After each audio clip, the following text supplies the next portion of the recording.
Action! Hello, you're watching another episode of Dirty Laundry, and I'm with La Butcherettes. Is that right? Oh, good. Whew, I was really scared about that, actually.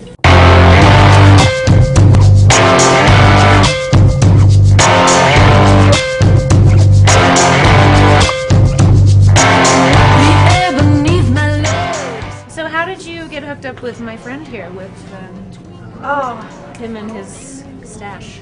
Well, a friend of mine, which is also my manager, but those two things shouldn't be together. I know that. But you know, broke rule number one. Yeah, I broke rule number one, and she was like, "Well, if you're looking for a nice, handsome man that's smart, but not so smart and easy to manipulate, here he is." Yeah. Oh my God, that's the perfect description.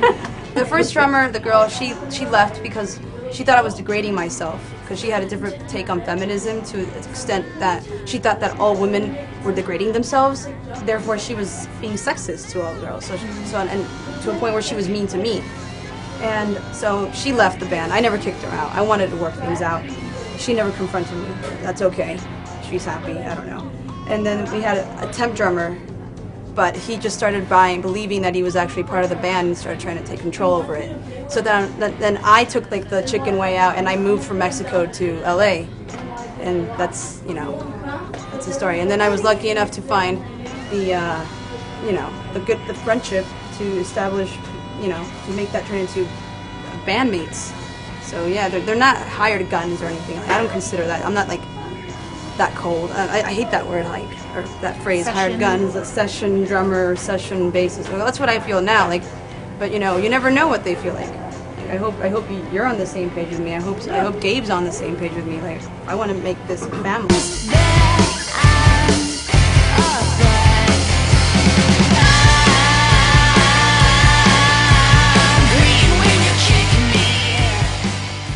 We were playing this little gig at this, like, the lights went out at the bar, and in Guadalajara, and I had a megaphone, so I continued on with the show, and so the drummer, so it was kind of like a cappella, and he asked about us to the temp drummer that is now, we're not on good terms, and he was like, well, if you can, like, invite them all out to like lunch the next day. So then that's how things just kind of started going into place, because of a little show where a bunch of bad things happened. Lights went out. There was like 30 people in the crowd in the place, and I don't know. So if things go bad, there could always come something really good from it. Absolutely. I don't know why I did that. When you think it's too much, sometimes it's just not enough. Oh. Well said, Billy. My boyfriend at the time was a fan of Mars Volta, and so I was just kind of let him have that, and I'd have my bands, and I think that was good. I think that was important for me, because that way I don't put that person on like a what do you call it? Pedestal. And so I think Omar kind of felt like, okay, she's not a fan, she's not a punisher. All right, we can work together. There's confidence and there's trust. And but what I really liked about that was that he never tried to impose his sound onto the record. He said, "Look, I'm gonna give you like some tips. Like maybe you can add like an extra bridge or whatever. Don't be scared to make your songs longer or shorter." Right. And but he never said you have to make this sound like Mars Volta or at the drive-in. Like that's just.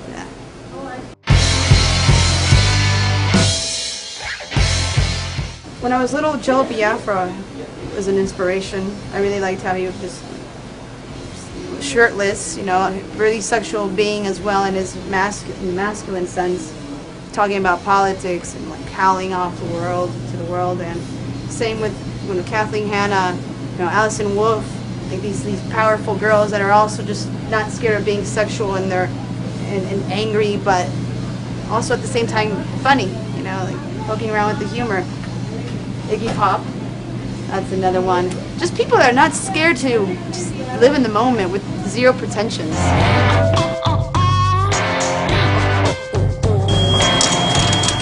He broke down with Jonathan, I guess, bass player. Yeah. Bass talk. And so they were emailing each other, and then he said, "I'm gonna root for you guys to Iggy, see if you like, so that we can make this happen. And he was a true man of his word. He really did root for us, and we got an offer from their management. So. And you're you're about to go on the road with Queens of the Stone And Age. that's tomorrow. We start that tomorrow, and Amazing. that's another amazing thing. Yeah, I can't wait. Would you say that you're getting to play with everyone you've wanted to play with? Yeah. Who's left? Who's She left was on the there list? Yeah. Before we were in the band. I when I was little, I loved the White Stripes, but they broke up. But you know, the Dead Weather, that's still like something. You love the Kills. The Kills, you know, Yep. she's in it, so that's kind of like, okay, all right, two birds with one stone or one dildo. No, I'm joking. I know. You just wanted to find some way to say dildo in this interview. I wanted to use that word. I wanted to use that word. Dildo. It's such a good word. Dildo. That looks like a dildo. Yeah. All Bob right. for the- You can edit that out, whatever. Or whatever. No, you don't edit stuff? Oh, because it's dirty laundry. I get it. I want to play with Primus. Yeah, they're my top. They're If you see this, Primus, please, I love you guys. She has this weird Primus fixation. Yeah. Can't quite figure it out, but I. Wait, how does he do that? Oh, fuck. Okay, well, the bass is okay. Oh, my clothes rip off or something.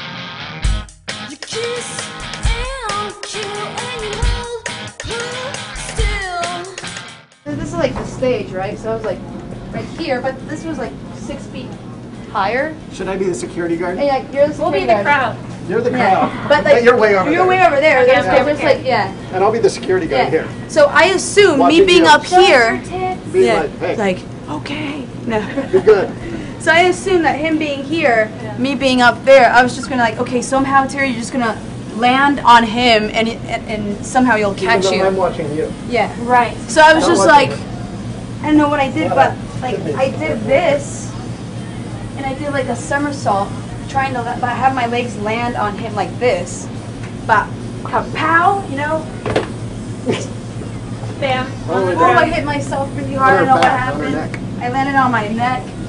Oh and my God. back. I could have broken something easily, or at least fractured something. And I got up right away. I was like, because you're like in the moment, you're like, oh, no, you're okay, you're okay, you're okay, and nothing happened. But I saw stars, and I heard like a little, like the devil. And it was definitely one of those like, she might have done it this time. Oh Like God! watching it Are happen you from guys the stage, still like- playing? And you're like, do we keep going? Yeah. Let's give it 5 more seconds. Yeah. 5, No, we usually give it minutes because she usually ends up somewhere and we're like, where'd she go? She pops up on a rafter. Yeah, that's how it works. That's how it works.